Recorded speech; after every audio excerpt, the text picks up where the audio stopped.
But speaking of fried fish, any of you guys remember Lunchables?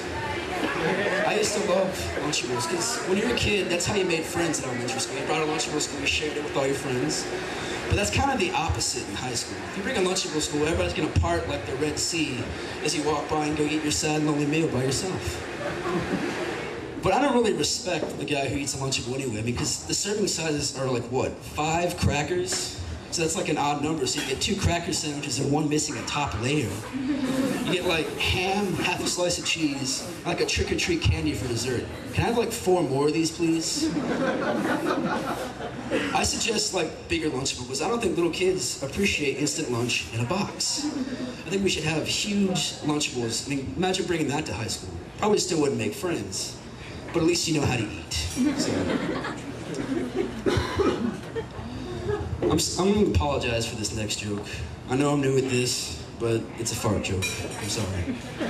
But after you eat your adult-sized Lunchables, you have many issues. I mean, especially in public places. And usually I'm in a classroom when this occurs. And so when you feel gaseous buildup begin, there's only so many things you can do. People have different methods to cover this up, such as the chair slide. A lot of adults try this. It's where when you feel it coming, you simply with a chair and cover everything up. I mean, that works to an extent, but anyone using their brain in that room can figure out that that smell probably didn't come from that chair. Another method is the cough method. That sounds good, but that's disastrous if timed wrong. Just think about it. Flatulent. That would be bad. Also, that's a lot of muscle relaxation. I don't know about you, I'm just a little bit too young for the pens, so throw that one away too. The best method I find that works is simply when you feel this, the disturbance in the force from below, simply get up on a table somewhere, hold out your arms, and unleash the biggest scream you've ever unleashed in your life. Ah! Yeah, imagine how crazy that'd be if it actually happened. No one would know what happened, and so there'd be a lot of confusion. You'd probably get thrown out of the classroom. And since all that confusion's going on, no one knows the acrid fumes going around in the room. And all you gotta suffer through is a couple weeks of therapy, and that's fine.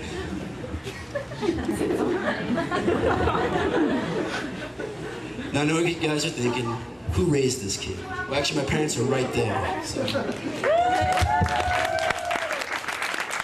love my parents because I've got older parents. Wait, scratch that. Everybody's got older parents. I guess I have like a time machine. They require a lot of schematics. I don't really have all that, but my parents are advanced in age. I guess that's what I should say. They're a bit older than the average parent. But, in their older age, they start to lose their hearing, their minds. They start to get louder.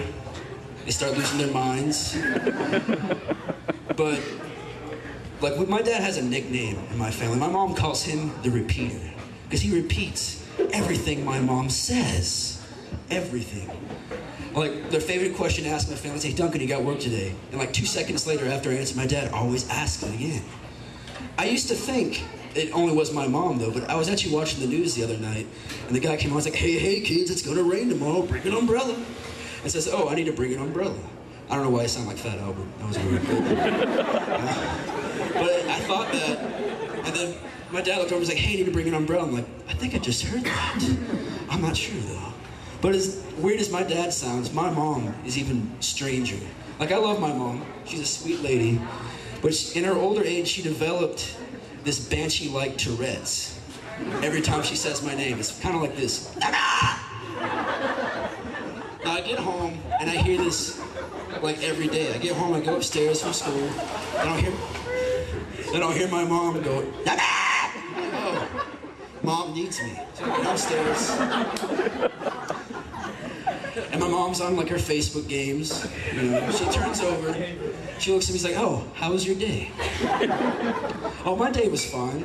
Then she goes back to her work. She doesn't need me. So I walk upstairs, not halfway up the stairs. Mom needs me again. So I go downstairs, like, what do you need, Mom?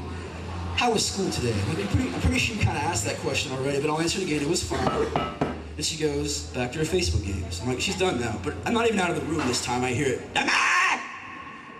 What? I'm right here. Do you have work today?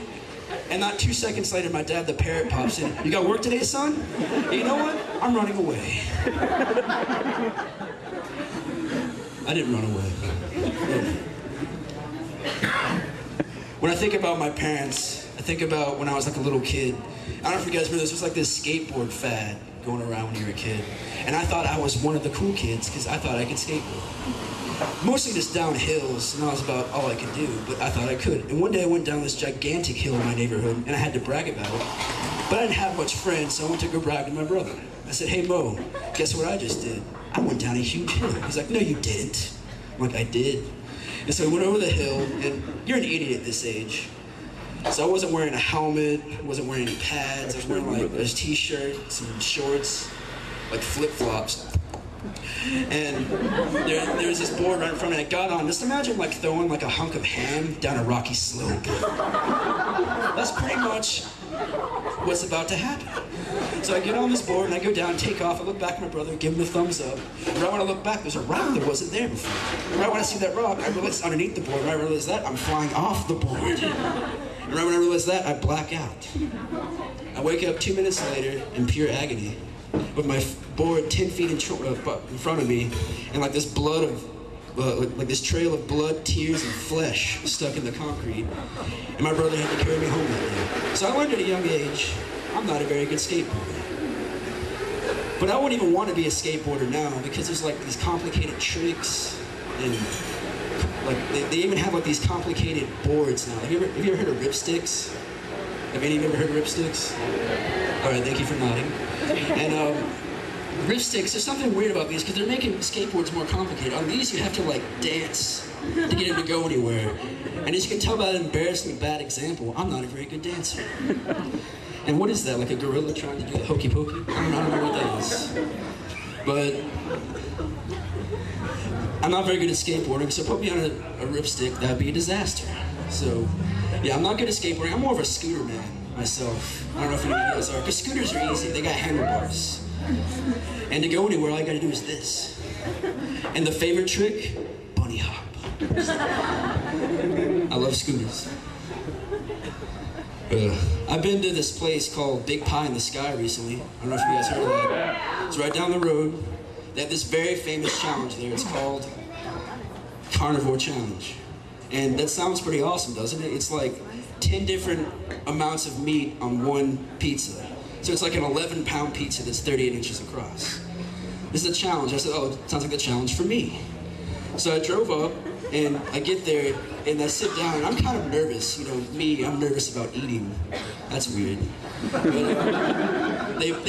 I go to sit at the table. The plates for this thing are like for a normal large platter, like one slice. So that was a little frightening. And then they bring this thing out.